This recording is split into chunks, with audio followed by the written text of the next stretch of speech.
Today we're going to be talking about the Terabeam Elliptica system with special emphasis on the version 2.0 Elliptica product.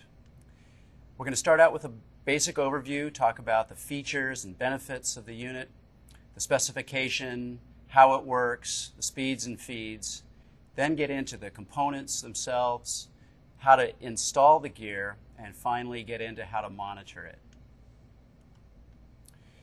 Before we get going, though, I need to mention product documentation that you should have available and that ships with every unit.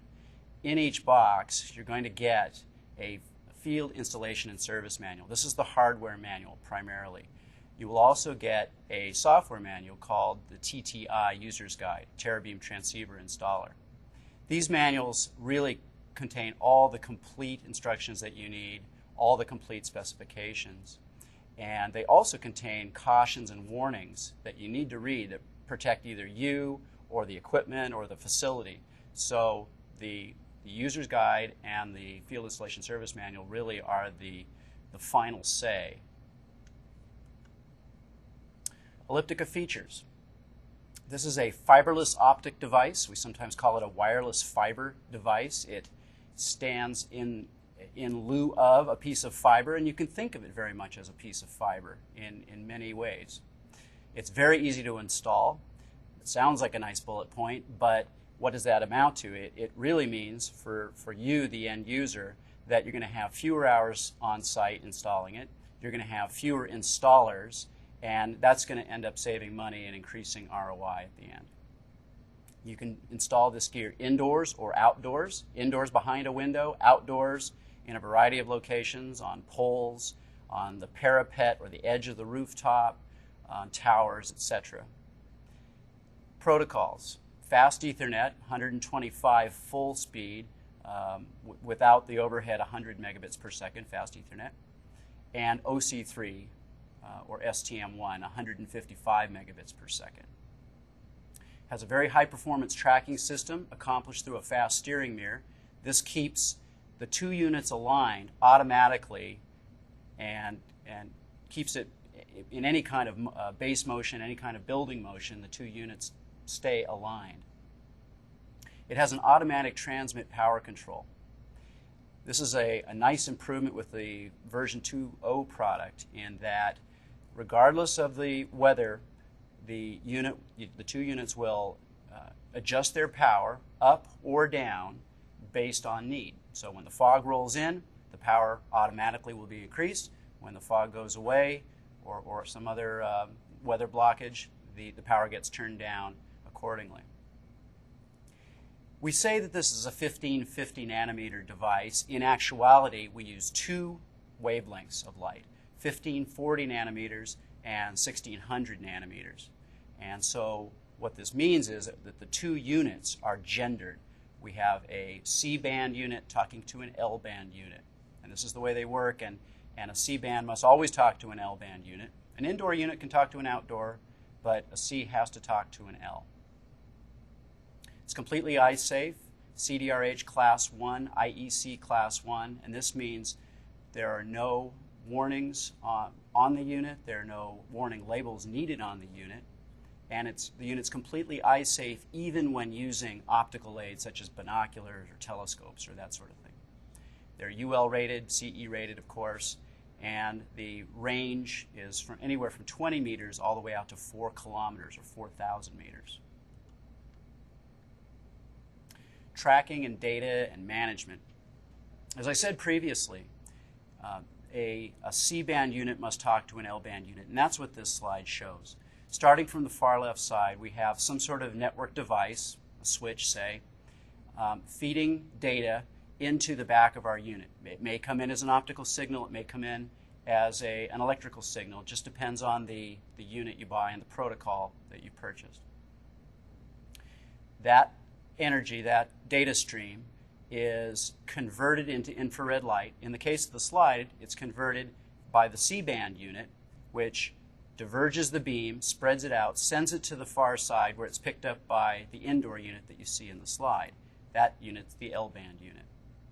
There, the light is processed, turned back into a bit stream, and sent off back down to another switch, and on down the line it goes into the customer's network. What you also see in this slide is the simple network management protocol or monitoring functionality that is in both devices. For that reason, you're going to have an IP address assigned to each side, to each unit in the management path, so that if you need to monitor those units, or if you want them to send alarms or traps to you, that's the IP address that's used. That IP address is not associated with the data stream. So in other words, your router does not route to one of these units. From the data's point of view, these units are completely transparent to any router. The router is simply going from one address to another through the free space optic system. Automatic pointing and tracking. This is really the Elliptica's claim to fame, and we use this 4th generation pointing and tracking system. Why do we need it? Again, buildings move. They move for a variety of reasons. They tip and tilt due to thermal expansion. They move in the wind. They vibrate when you slam the door, or when you're located next to an elevator shaft or something like that. The Elliptica system automatically corrects for all that motion. In the picture, you see the red beam, which indicates an Elliptica system working, very narrow divergence and staying locked on target despite any building motion. The blue beam represents an FSO unit that doesn't have any pointing and tracking, and as you see, quite a bit of the time, the beam has wandered away from the target. And the green triangle represents the field of regard, or the total area over which the Elliptica's fast steering mirror can move. It can actually move out to a total of 14 milliradians. That's plus or minus 7. Above that point or beyond that point, you get an alarm that, hey, we're starting to exceed the ability to track, but it will continue to track all the way out to 30 milliradians, plus or minus 15. Okay, so a total of 30, but it'll complain after plus or minus 7. We accomplish all this through a fast steering mirror. The fast steering mirror is constructed by Terabeam. It runs on speaker coil, essentially, pulling each side of the mirror back and forth in both dimensions to keep the other side locked on. And in this little video clip, we show the fast steering mirror moving. It's in this clip, the mirror is actually mounted on a test bench, and we're shining a visible laser into it. The mirror is actually programmed to trace a shape on the far wall, and as you can see here, it's going to be a lizard or a gecko. And so let's start that. As the camera zooms in the video clip, you see the mirror moving, and then when we come away, you'll see the gecko on the far side. That's actually a single point of light being moved around 200 times a second, so that to our eye it looks like a solid shape. That just shows you the capabilities of the fast steering mirror. At 200 times a second, as you can see from the graph, it's able to overcome vibration, which say may move at 120 times a second, and certainly wind sway at once a second, and temperature fluctuations, which happen maybe once or twice a day. Okay, now let's get into the component portion. We're going to talk about which units are field replaceable. That is, if something breaks, how far do you tear it down before you send that component in? Then we get into how each individual component works and the ports. On the left side of the graph, you see the indoor unit. Very simple. We have an indoor transceiver head, which has got a plastic skin around it. You see it mounted on a pole here, or a mounting tube. An indoor power module, which is just a power brick, and an indoor installation kit, which mounts on indoor walls. On the right-hand side, we have the outdoor enclosure, an optional outdoor power module. It's optional in the sense that if you already have DC power running up to your rooftop, you don't need this. You can run negative 48 volt DC directly into the transceiver head itself. If you have AC power on the roof, you're going to need a power module like this one, convert that AC power into negative 48 volt DC, and then up into the bottom of the transceiver head. And also an outdoor installation kit that helps you mount it on a pole or on a wall. Common to both the indoor and the outdoor unit is this cast aluminum housing that you see in this diagram. On the left side of the diagram, the purple section is where the optics reside, the mirrors, the lenses. On the orange or right-hand portion of the screen is where all of the electronics are housed. So on the left side, you have incoming light from the far side transceiver coming in, bouncing off of a fold mirror, bouncing off of the fast steering mirror, and then being processed. You see a camera right on the center line. That's the USB camera that we use during the installation process. On the right-hand side, where the electronics are, the digital signal processor, where the fast steering mirror is controlled.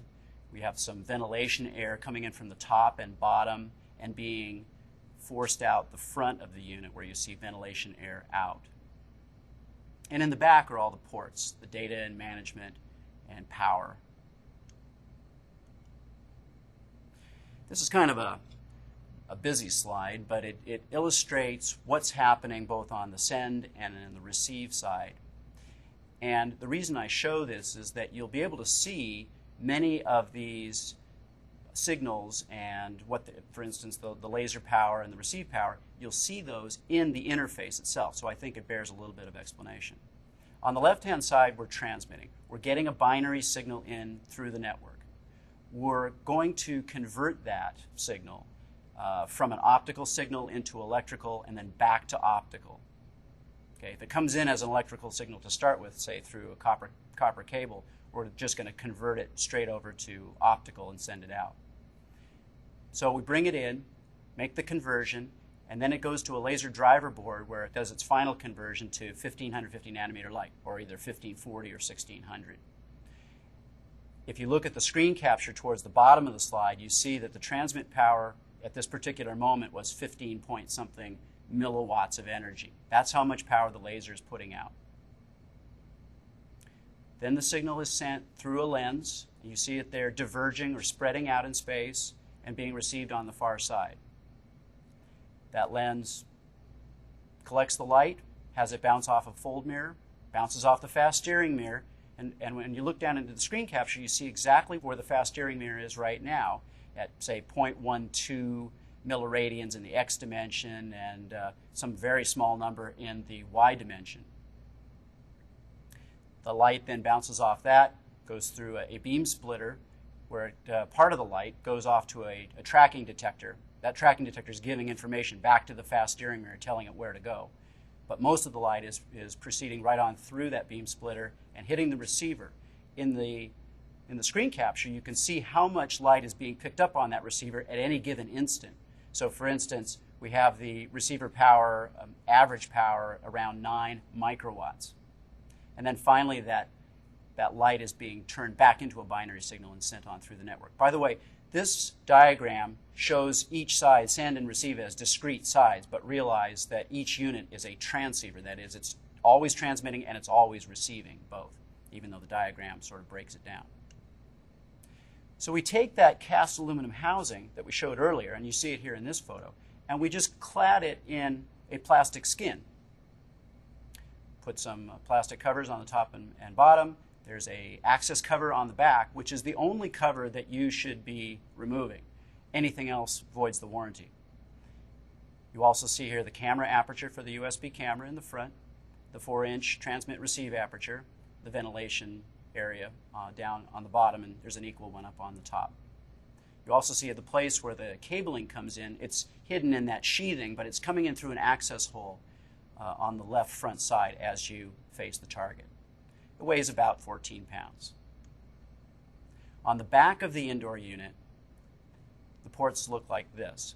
Now, this is an older photo that doesn't show a diagram of what each port is, but on the units that you receive, you'll actually see a stamp there that points to exactly what port does what. But on the left side, from top to bottom, you start with a USB connection. Remember, this is the temporary USB connector that goes from the unit to your laptop for installation only. Beneath that, there's the management port. In the fast Ethernet version, that is an RJ45 connected to a crossover Cat5 cable that will run down to your management switch. Okay, so that's the management side. Beneath that, you have the data cable, which in the fast Ethernet version is it could either be straight through or crossover RJ45 to Cat5 cable. It could be crossover or straight through, depending on how your switch or router is set up.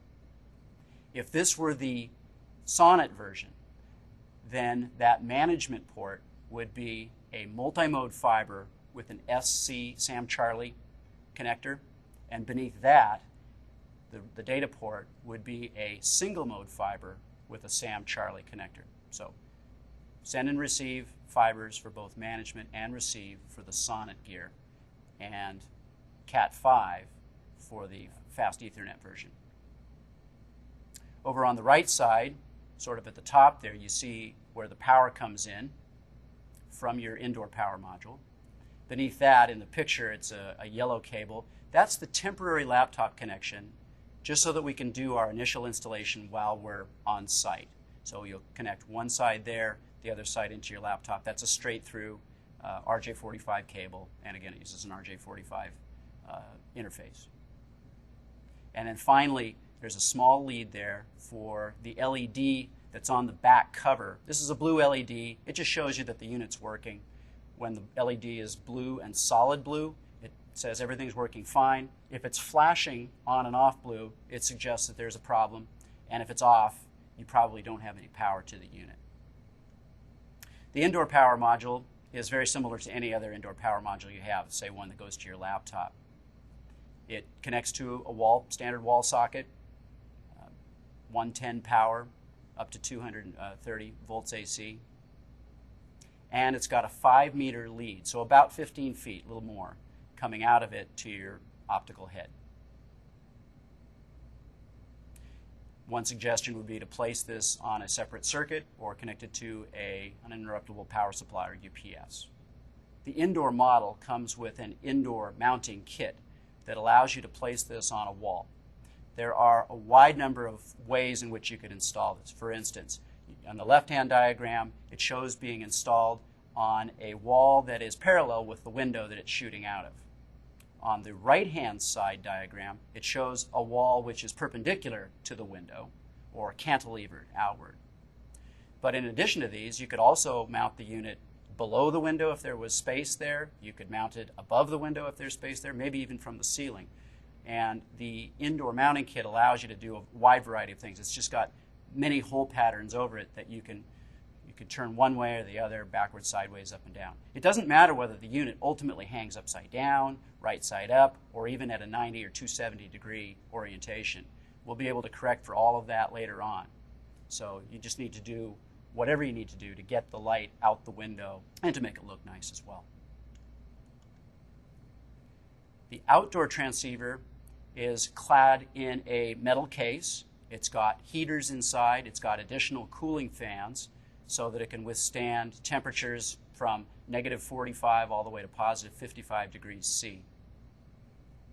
It's significantly heavier at about 42 pounds, but it needs to be so to stabilize it in the wind and make sure that the wind doesn't blow it around. It has a base plate that when we get to the installation, you'll see we're going to remove that base plate and mount the plate on a mounting arm and then the unit on the plate. We'll show you how that looks. You also see the camera aperture as before and the transmit-receive aperture. On the right side diagram, you see where the data port and the management ports and the power are located. That's in a cover that is unscrewed, which has a gasket around it to keep the weather out. When you're all done, you button it up, you screw that back in place, and it's good to go. Zooming in on those ports for a minute. On the left side, you see the management and data ports. Both of these are fiber, but again, it depends on whether you purchase the fast Ethernet version or the Sonnet version to know what kind of fiber. In both cases, the management port is always multi-mode. Multi-mode fiber with an SC Sam Charlie connector. On the data side, if it's fast Ethernet, it's multi-mode. If it's Sonnet, it's single mode. That's really the only difference there. Looking a little bit farther to the right, there is a fuse in there. There is a polarity LED. So when you first set up the power and apply power to the circuit, if you look at that polarity LED and it's green, then it's okay to turn the power on and it should run properly. However, if the polarity LED is red, it means you probably got the positive-negative wires running into your DC switched over, and you should not power the unit up. You should actually correct that polarity problem before powering up the unit. Towards the bottom, you see the power switch itself. It's a rocker switch. And on the right-hand side, you see where the power comes in. This is negative 48 volt DC again, 3-wire, positive, negative ground, and make those connections there with a screwdriver.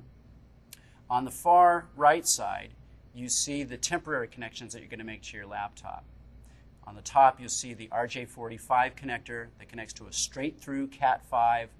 The other side will connect to the network interface card in your laptop computer. Beneath that, you see the USB port. It's the B end of the USB that will control the camera during the installation. So these two connections, again, are temporary. Once you've done the install, you pull them both out, and that will allow you to button up the access cover on the back of the unit.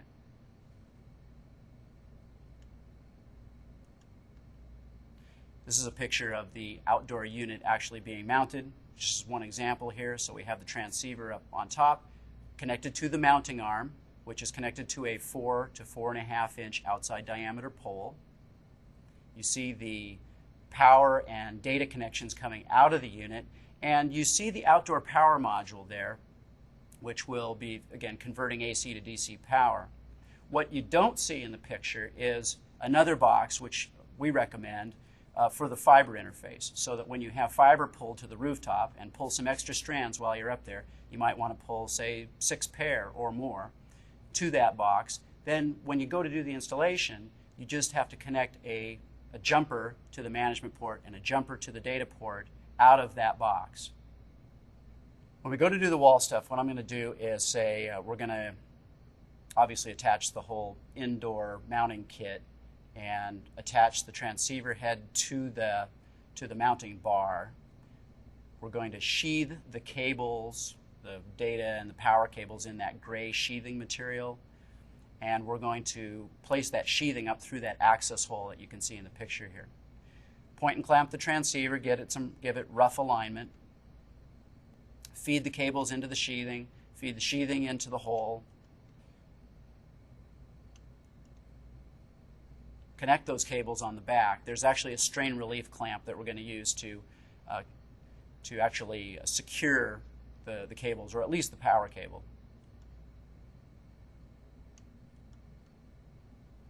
And then finally apply power to the unit.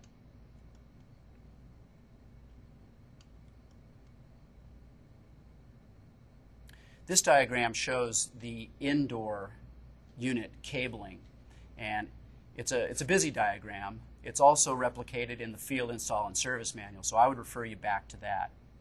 But just in short, we have the laptop up on the far left side. Again, the temporary connections, Cat5 cable for basic control of the unit, and the USB cable to look at the camera view during install. Coming out towards the right-hand side, we have the data connection.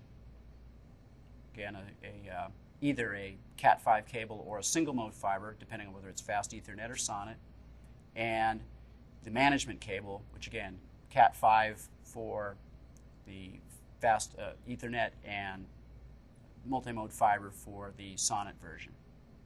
We also see the electrical power going into the indoor power module and then into a wall socket. Connected here, the mounting arm to a 4 to 4.5 inch outside diameter pipe. We remove the base plate, we attach the base plate to the mounting arm, and then we attach the transceiver head to the base plate. Gave it a rough pointing at that point. The outdoor power module, this diagram is also in the field install and service manual. We're going to want to mount this typically to a pole, sometimes to a wall or a piece of unistrut or some other feature up on the rooftop. We attach the data and management cables to the unit. A certified electrician then is going to have to come in and wire up the AC power to this box. We have to provide DC cabling from this box up to the unit. That DC cabling does not come included with the kit. Apply power to the circuit, turn on the AC and DC circuit breakers, and then finally turn that rocker switch on the back of the outdoor transceiver. That should give us a solid blue LED light in the back. The outdoor cabling is as follows. Again, this is in the field install and service manual. It just shows power optionally going to the outdoor power module. Shows connection to our laptop again. And then finally the fiber connections, either the data or the management, which are both fiber, going down inside the building and into the data closet or equipment room. Once we've got power applied to the unit and to our laptop, we launch the Terabeam Transceiver Installer, or Tti software. The home page looks like this, and the prominent features at this point are the camera, the device that gets detected, which if we're on the rooftop, it will detect one and only one device, and then some of the statistics for that device, its IP address, subnet mask, gateway, etc. What we're going to want to do first is click on the MAC address or the one unit that was identified, then click the Connect button, and then finally click the Camera button. We can return later and change the IP address of the unit, and we're going to have to do that according to whatever our network administrator wants that IP address to be. To align the transceiver, we're going to do this outdoors mostly, but you would look through the bottom of the unit. There's a V there. It looks very similar to a gun sight on a rifle, and we're going to size up the far side. The diagram on the left side above shows what we would look at through the indoor unit. There's a small sighting hole. Again, looks similar to a rifle sight. We sort of coarsely arrange this or align this to the far side. We use the screws that are provided on the outside of the unit, and the idea here is just to get in the ballpark. Step 2 is we're going to want to launch the camera and use the fine alignment screws to place the crosshairs on the target on the far side. Well, what if there is no target on the far side? What if we haven't set it up yet? We can do a couple things in that case. One, we could maybe print a paper target and put it out there, paste it to the window, for instance, or we could shine a light in the window at the rough location of the other side. That's probably the best idea, and you can see that light, if it's strong enough, over distances of several kilometers. We adjust the fine alignment screws to put the crosshairs on the target, and finally we're ready to engage the automatic acquisition function. We're going to either press the Start Fast Spiral Scan button or the Start Slow Spiral Scan button. Which one do you use? Well, you need one of each. On one unit it has to be fast, on the other unit it needs to be slow. If they were both at fast or both at slow, it would be kind of like a dog chasing its tail. It would never actually catch each other. So with one going one speed and one a different speed, these units will scan around in space, and eventually, if we've done our work right up front, they will eventually find each other and automatically lock on target. They should do that within 10 minutes. If you don't get a lock within 10 minutes, it probably means you need to go back and start over with your coarse alignment and your smooth alignment. For instance, it's possible that you picked the wrong window and you're aiming the device into the wrong place. It's important to know what tools, what equipment, what connectors and so forth come with the gear versus what you need to supply. There's nothing worse than going out on a job, expecting something, not having it there, and having to go find that device or find that tool and come back. It's a time waster. On the left side is what Terabeam supplies with each kit. Of course, there's a transceiver, a power module, if one has been ordered, the TTI, Terabeam Transceiver Installer software on CD-ROM, the indoor or outdoor mounting kit, a 3 and a 5 millimeter hex wrench for the indoor unit. The 5 millimeter is used for the coarse alignment, the 3 millimeter for the fine alignment. On the outdoor unit, a 6 millimeter hex wrench, which is used for the fine alignment, a field install and service manual, and a TTI user guide. What does the installer and customer need? First of all, a laptop computer with a USB cable and a straight-through Cat5 cable for those temporary connections during the installation.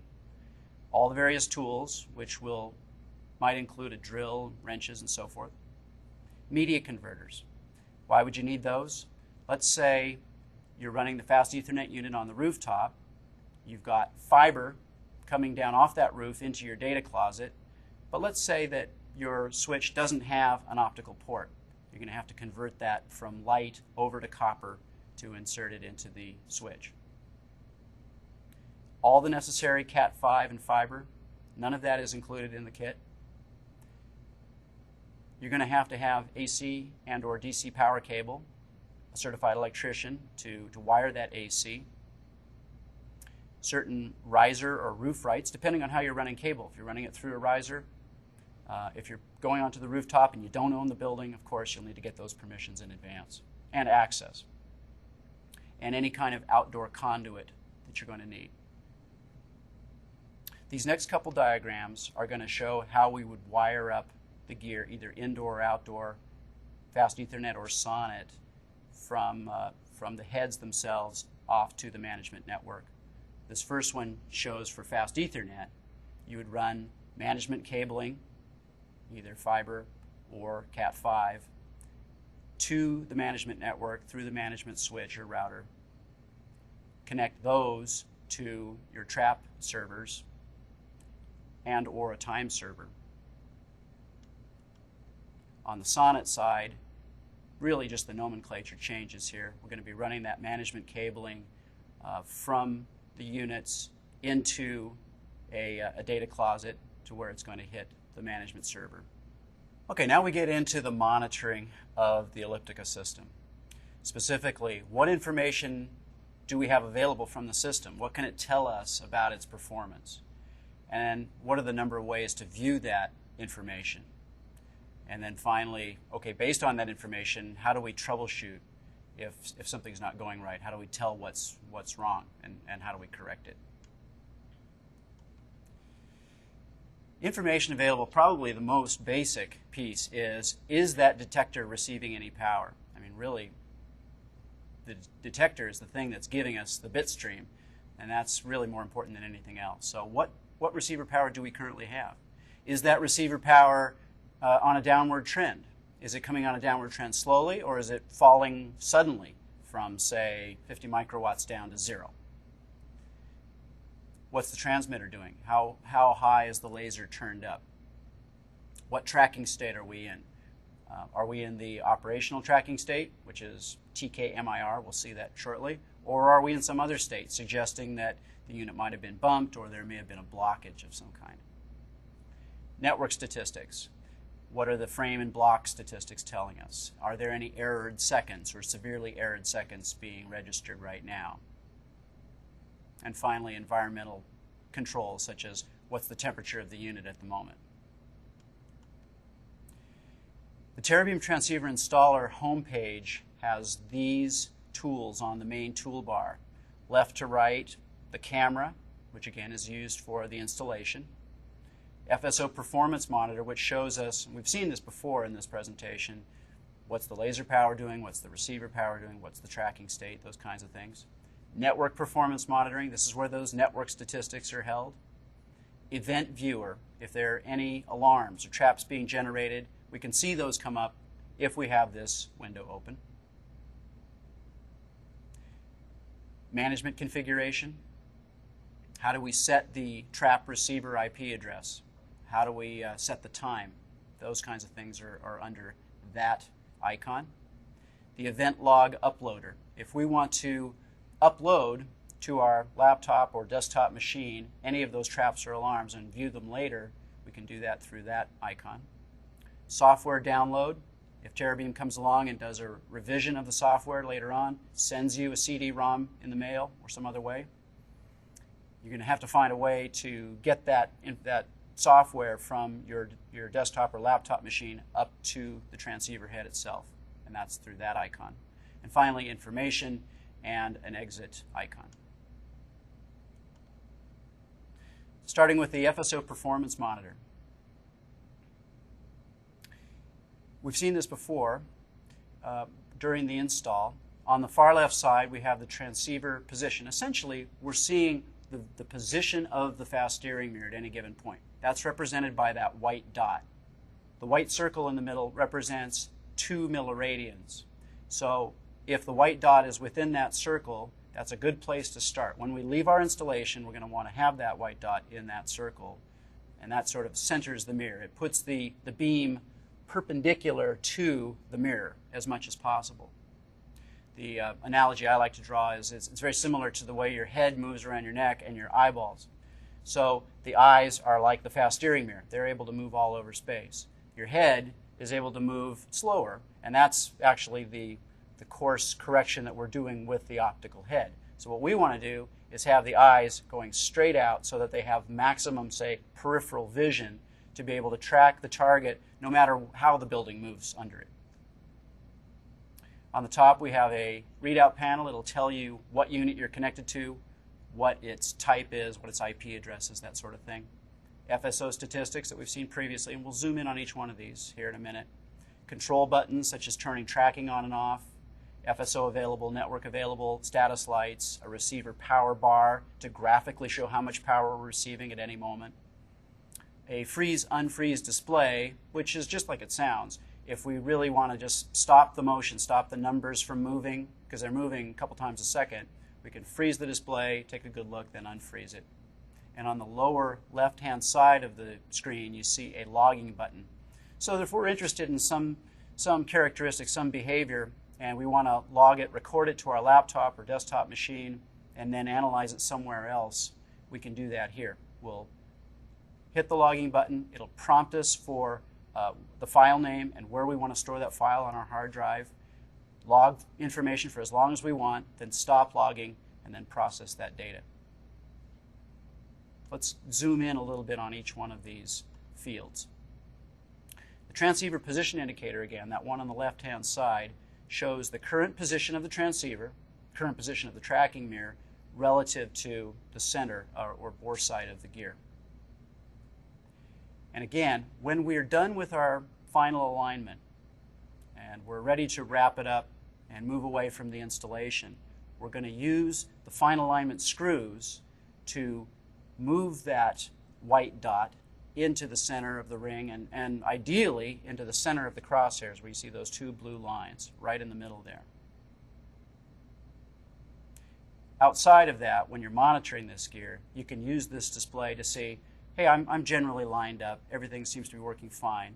If you come and you find the dot way outside the circle, it may mean, hey, there's wind motion on that building or something that's causing it to follow.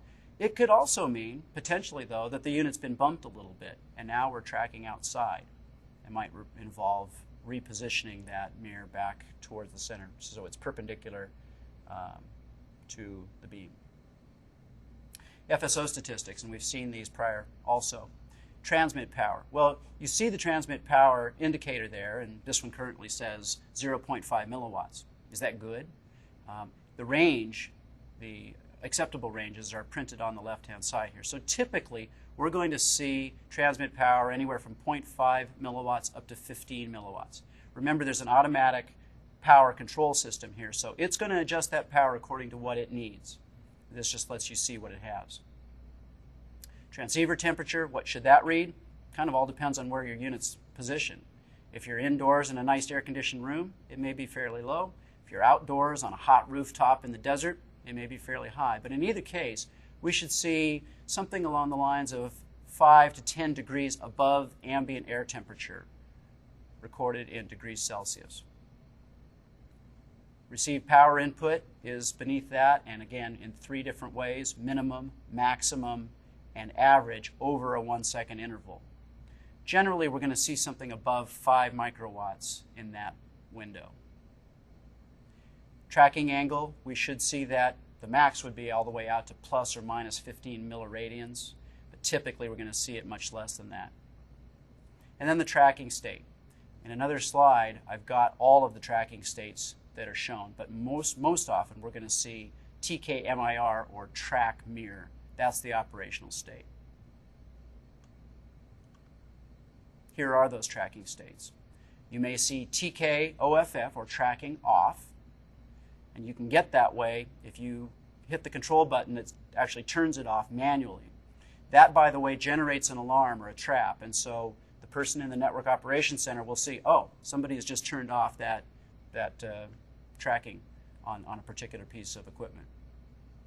You see track mirror towards the top again. That's the operational state. But what if we have a blockage? What if the weather comes up, or perhaps a window washer steps in front of the gear? In that case, you're going to have a low signal-to-noise ratio, low SNR that shows on here, and it will jump immediately down into TK ACQ. If that blockage clears within 1 second, you'll continue to see TK ACQ while it arranges to find the other side again, and provided that the blockage leaves, you're going to now jump automatically back into track mirror within 10 seconds. But let's say the blockage is there permanently. You have a loss of signal, LOS.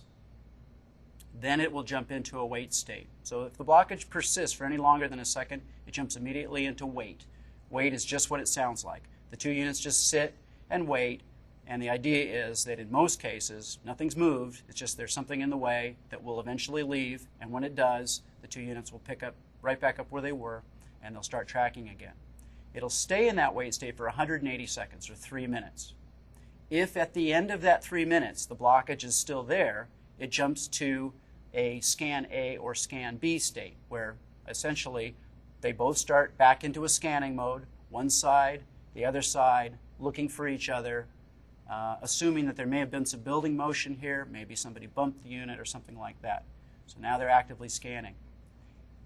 If they cannot find each other in 90 seconds, minute and a half, that will time out. It will jump down to a best state. What's best? Best is the last mirror position where it found good power. So it jumps back there, stays there for 100 seconds, and if it doesn't find the other side in that 100 seconds, it times out and goes into this loop from best to scan A or B, back to best, and so forth. If at any time along this whole chain the signal is detected, it automatically jumps out of the loop, and you'll see it run across to TK ACQ again for 10 seconds, and finally to track mirror. Over on the right-hand side, you see some ancillary tracking states. These are ones that you see really only during the installation process. When we manually tell the equipment to go into either a fast or slow spiral scan, it will respond by showing us FSPRL, fast spiral, or SSPRL, slow spiral, and there they will go through their conical scan, their spiral scan, to find each other during the initial acquisition. When they find each other during that acquisition, they will automatically jump from FSPRL to FTRAK, fast track, and same thing with slow. It'll go slow spiral to slow track. That's your indication that the units have found each other and that you're now ready to turn off the spiral scanning, to turn on the regular tracking mode, and you're in business. And actually, they may automatically move you into track mirror all by itself. If it doesn't, you need to manually do it. The control buttons on the FSL control panel show turning tracking on and off. Again, you'd only want to do that if you were actively troubleshooting the unit, and realize that if you turn tracking off and leave it off for any period of time, the units may eventually lose track of each other and you would lose data and lose signal. So I would turn tracking off only in rare instances and when I don't have live data running through my machine, or mission critical data running through these units.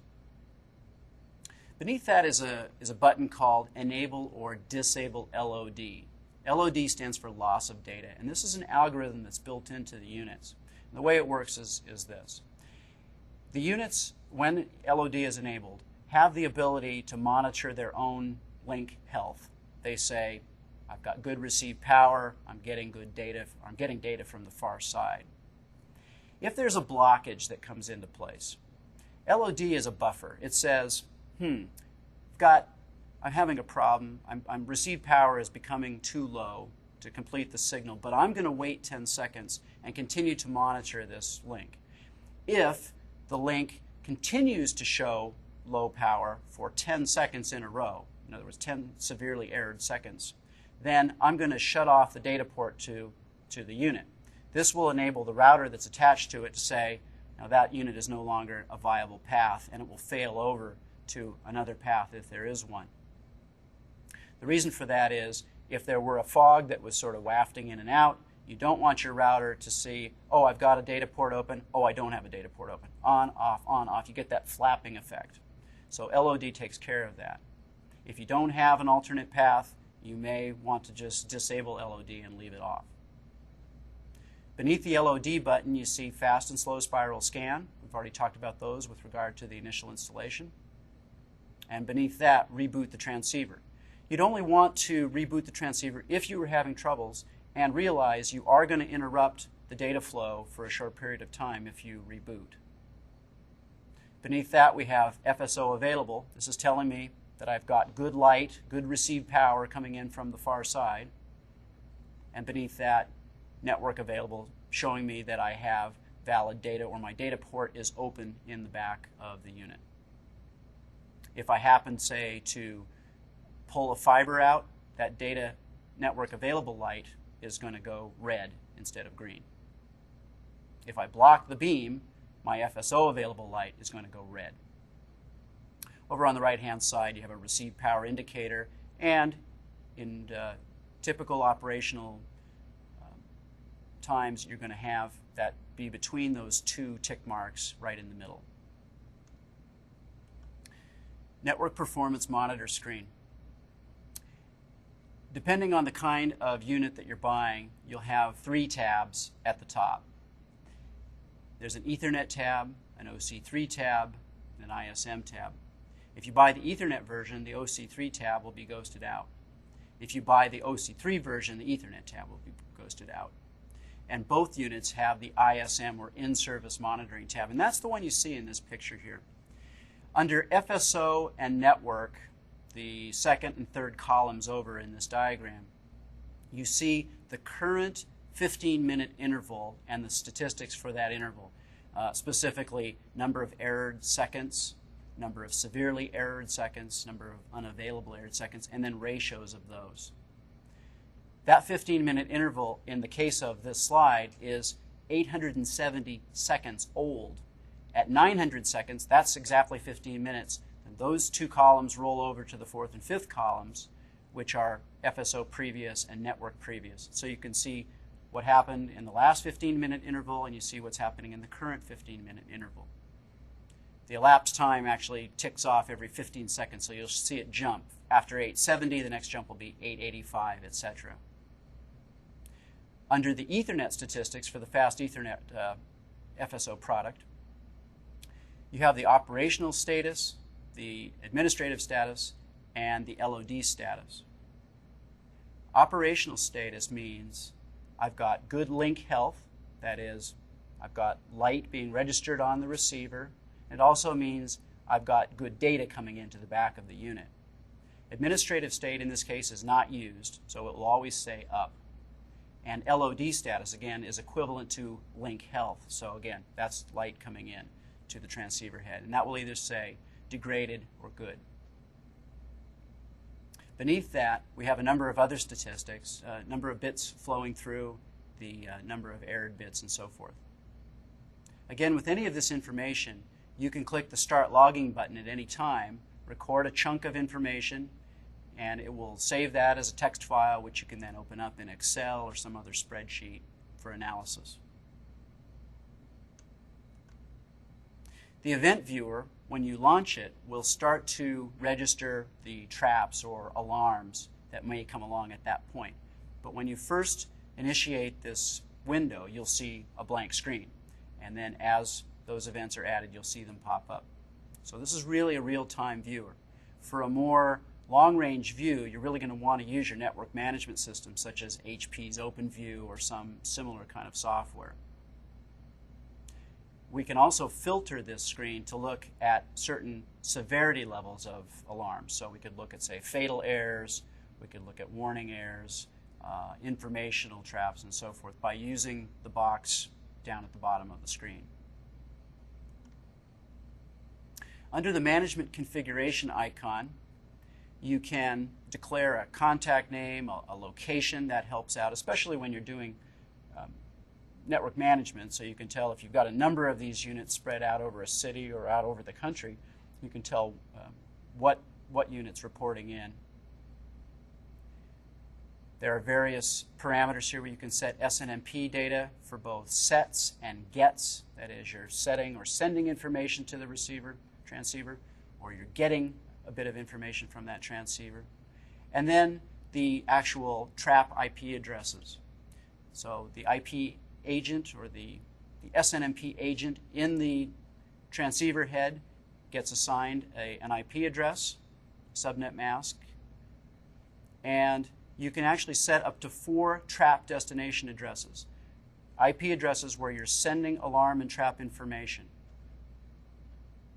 At the bottom, you can enable sets, and you can enable those traps in. And so if you do want to collect alarms at a remote facility, you do need to click on the enabled or the trap enabled checkbox. Beneath that, you have the ability to look at the time.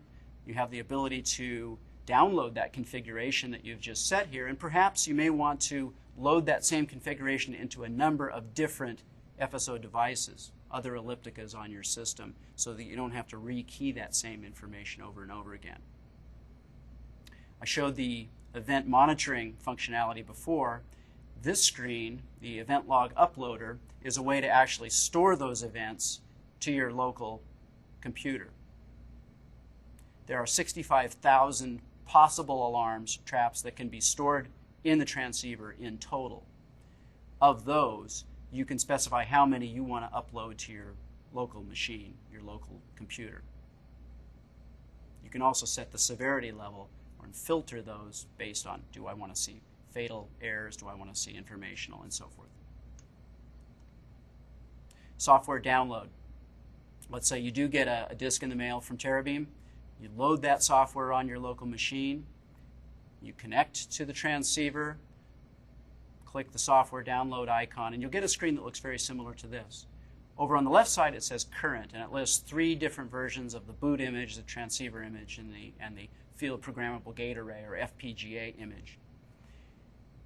The unit will automatically analyze and say, what is the current versions of those software that I have, and what is the new version? And new in this case means what's loaded on my local computer versus current, what's loaded on the transceiver head. If there's a delta, if there's a difference between those two, the apply button will become enabled. You can click apply and download the latest version of the software into the transceiver head. If there's no difference between the two, when you get into the software download screen, the apply button will be ghosted out, and it doesn't make any sense to upload in that case. So we've talked a little bit about SNMP monitoring, and at this point it would be interesting to actually go into a network management system and see how those alarms and traps get registered in that system. Elliptica supports SNMP, Simple Network Management Protocol version 1. It supports gets, sets, and traps. We've tested a wide number of network management systems against the SNMP agent in the Elliptica, including the ones you see on the screen here. There is a management information base stored in the optical head, and the MIBs, the definitions of those MIBs, are listed in the TTI User's Manual. The MIB definitions are also found on the CD-ROM that houses the TTI software. So at this point, I think it would be helpful to go to a network management system and introduce some faults. For instance, we can go and we can block the beam. We can turn the power off on one side or the other and see how the units respond at our network operations center. And let's look at some of the traps that we saw previously. Each trap is going to carry a definition or a description and severity level. For instance, we'll say critical alarm or major alarm and so forth. The most useful traps you're going to see are received power variation has been excessive, that's a critical. Track loss, receiver power is low, track limit is exceeded, in other words, it's gone beyond the 7 milliradian plus or minus. A user that connects, so as soon as somebody logs in on this software, it'll give their IP address. Transceiver temperature has been exceeded, that's a good one to know. Or someone's turned tracking off manually. And you see the severity level there. All of these traps are paired in the sense that when you get say a trap that says tracking's been turned off, when someone turns it back on, it'll say track on. Temperature limits exceeded, temperature limits in bounds. Tracking's been lost, tracking's been regained. So they're paired that way so that you'll be able to program your network management system accordingly and have those traps either filter to the bottom or change colors or show you that there no longer is an issue there. This line of sight event table sort of sums up a lot of the things that we've been talking about in terms of the traps that you're seeing and trying to bring those back to a root cause. So if there's some weather event, thick clouds, fog that rolls in, you're going to see a receiver low or low receive trap on both sides. If that persists even further, you're going to see then tracking is lost. And if that persists, you're going to see that the link is down. And then when that link comes back up, you'll see each of those as paired traps correcting itself. The point in a lot of these is, and especially if you're doing a constant polling on the machine, you're doing these gets to see what is my receiver power, and you watch those polls coming back in, you'll see receiver power is diminishing, and it'll diminish slowly, because that's the way fog reacts. Fog sort of wafts in, it gets thicker and thicker, and then finally maybe too thick for the link to work. Contrast that with a blockage, say a truck rolls in front of your link, or a window washer all of a sudden goes there. There you're going to have good receive power 1 minute, and even a second later, it's 0. And that's really the differentiator that will let you see what has gone on. If you see that slow degradation, it's probably a weather event of some kind. If somebody secures power or you lose power to one side, the unit that's lost power is not going to be able to tell you anything. You will get no traps, no alarms from it at all until power gets restored to that unit, in which case you'll see some indication of that. But the other side will complain.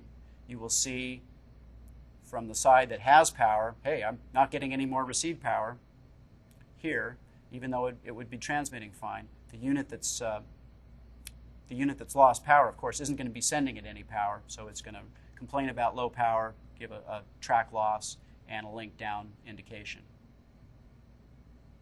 With the case of a bump, it could be, you could get a variety of indications. A minor bump may give you tracking out of limits. It may give you nothing at all, depending on the severity of that bump. But if it's a larger bump that actually physically moves the unit and keeps it moved out of, away from the target on the other side, you're going to get a sudden loss of power, a loss of tracking, and a loss of link. In that particular instance, the course of action would be to dispatch a truck to that site and have somebody manually realign that unit. Finally, if you have problems that you can't correct on your own, Terabeam's customer support number is listed on the screen here. For domestic calls, the toll-free 866 number. For international, the 1206 number. So that concludes the Elliptica overview presentation.